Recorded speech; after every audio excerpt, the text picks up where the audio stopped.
Merci. Pascal Pavageau pour Force ouvrière. Est-ce qu'on est en train d'entrer dans un nouveau monde, dans une nouvelle organisation de la démocratie sociale? Et est-ce que FO va y trouver sa partition et de quelle manière? D'abord, merci de l'invitation. J'excuse également Jean-Claude Mailly.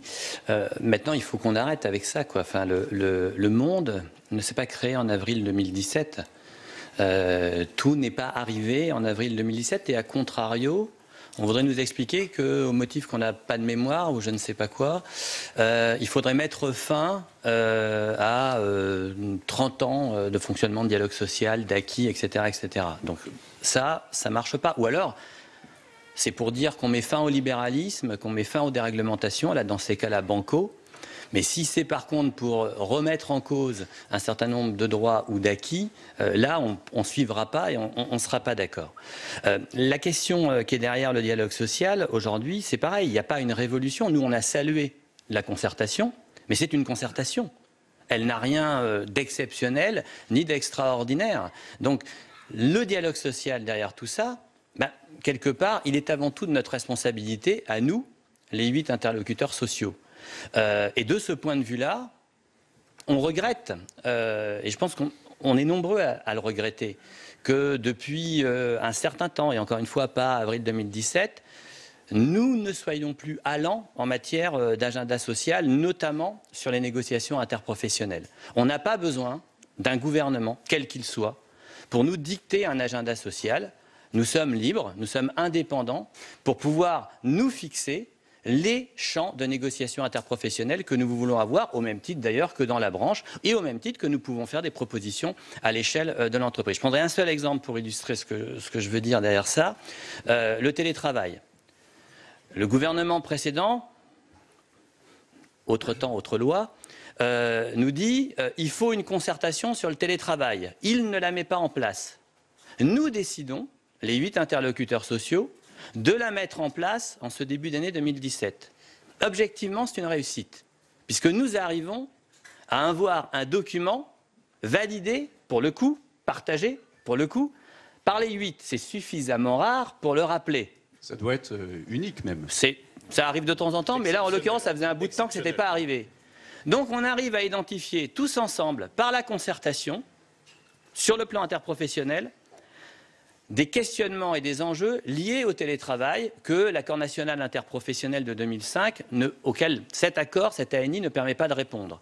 Nous avons demandé à Force ouvrière que de cette concertation, nous la transformions immédiatement en une négociation interprofessionnelle, justement pour aller au niveau des réponses. Ça n'a pas été le cas. Résultat des courses, nous avons des réponses unilatérales dans le cadre d'ordonnances, alors qu'elles auraient été, nous en sommes persuadés, bien meilleures si nous avions fait une négociation interprofessionnelle. Donc nous avons une part de responsabilité et à nous de nous prendre en main et d'être allants sur le sujet.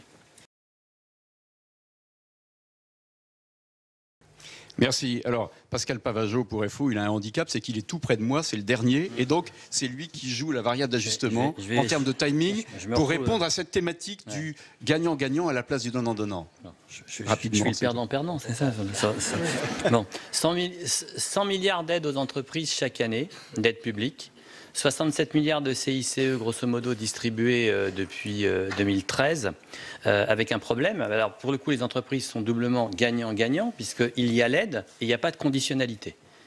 Le résultat des courses, c'est qu'effectivement, on a des dividendes records.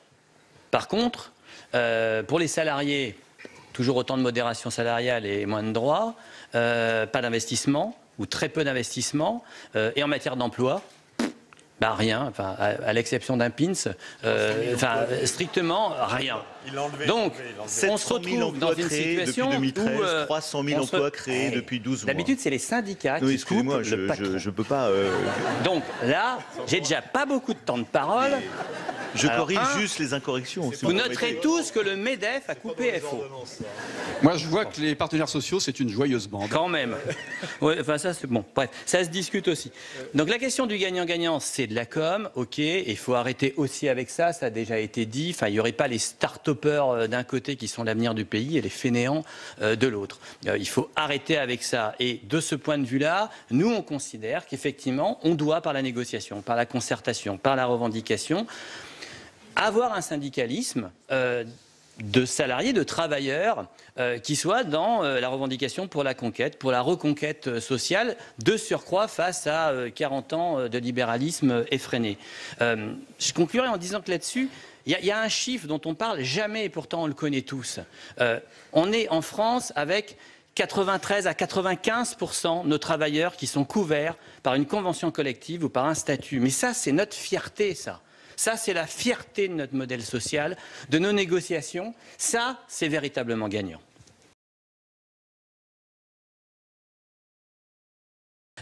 Généralement, le lien de subordination, il existe. Et dans ces cas-là, c'est une requalification en salariat, en salarié. Et tous les droits qui vont avec, y compris en... Oui, mais c'est un tort. Et c'est à l'État aussi de s'en saisir et à un moment donné, de réglementer et de réguler. Et de l'autre côté, effectivement, si ce sont des travailleurs indépendants, il y a aussi des normes, il y a aussi des règles. Ils ont, dans ces cas-là, la liberté de fixer eux-mêmes leurs tarifs, par exemple. Donc on choisit. Il y a deux systèmes, mais on n'institutionnalise pas un espèce de troisième statut des tâcherons ou de la zone grise, c'est soit du salariat, soit du régime indépendant, avec l'ensemble des droits qui vont avec, d'un côté et de l'autre. Oui, d'accord.